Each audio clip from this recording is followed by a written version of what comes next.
আপনাদেরকে দেখাবো কিভাবে আঙুর আঁকানো যায়। চলুন তাহলে দেখতে থাকি। প্রথমে আমি একটি পেন্সিল দিয়ে আঙুর আঁকিয়ে নিচ্ছি। আঙুর সাধারণত থোকা থোকা হয়, একটা একটা হয় না। যেহেতু থোকা থোকা হয় সেজন্য আমি আঙুরের থোকায় আঁকিয়ে নিচ্ছি।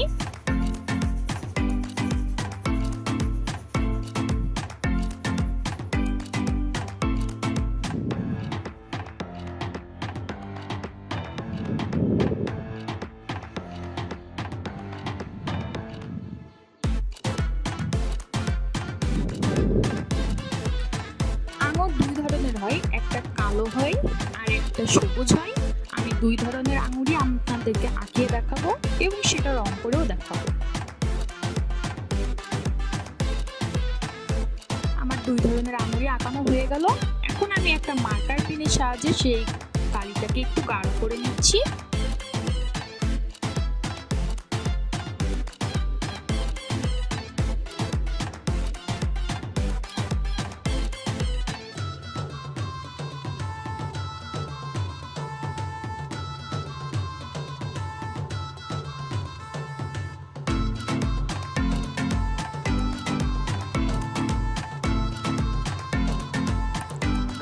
হয়ে গেল। এখন আমি এটাতে রং দিচ্ছি।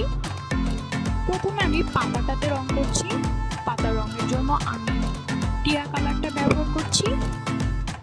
আমি আঙুরগুলোতে রং করার জন্য জল রং ব্যবহার করছি। আপনারা যদি চান যে কোনো ধরনের রং ব্যবহার করতে পারেন।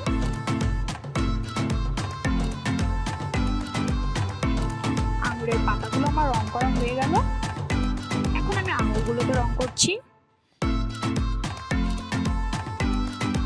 যেটা হালকা টিয়া কালারের রঙের আঙুর হয় সেটাতে আমি টিয়া কালারের রং দিচ্ছি।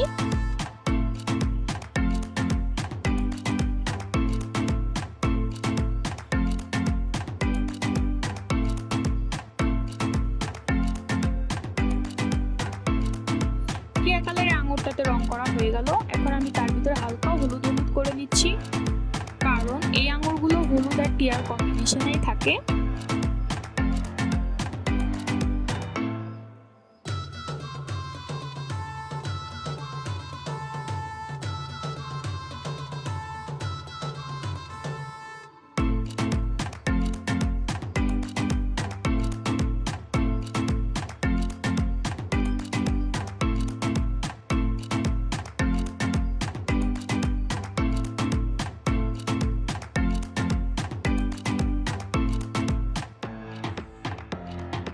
আমি হালকা বেগুনি কালার করে নিচ্ছি, যেটা কাঁচে কালারের আঙুরটা হয় সেটাতে রং করার জন্য।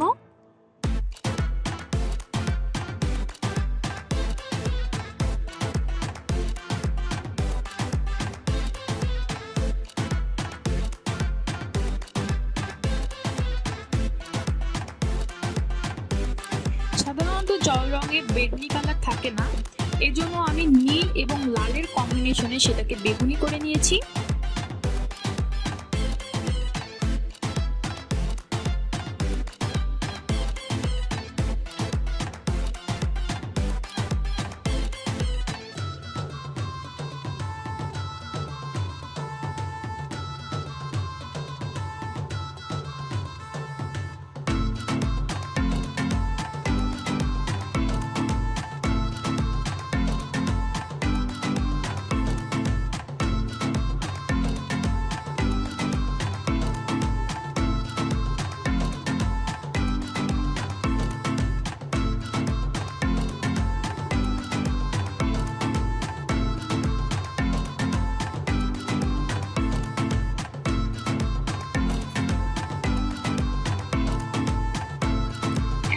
আঙুরের বোটাগুলোতে রং করছি। বোটাতে রং করার জন্য আমি খয়েরি কালারটা নিয়েছি।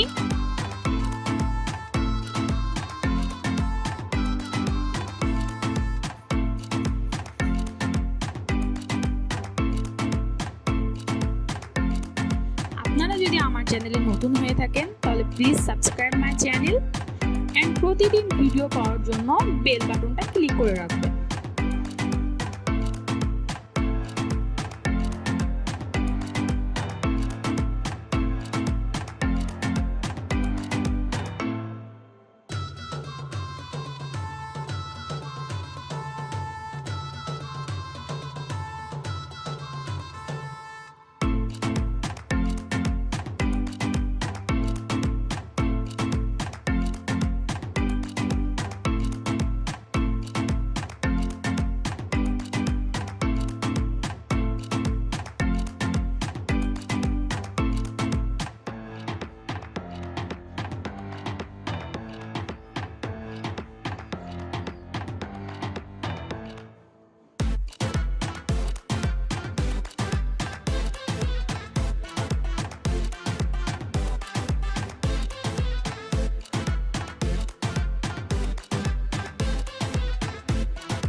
হালকা একটু সবুজ সবুজ কালার করে নিচ্ছি, যাতে পাতাগুলো দেখতে সত্যি সুন্দর লাগে।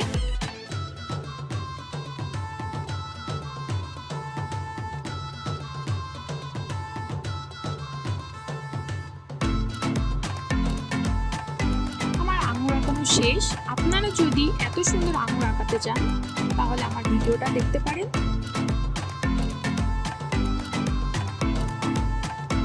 খুব সহজে অনেক সুন্দরভাবে আঙুর আঁকা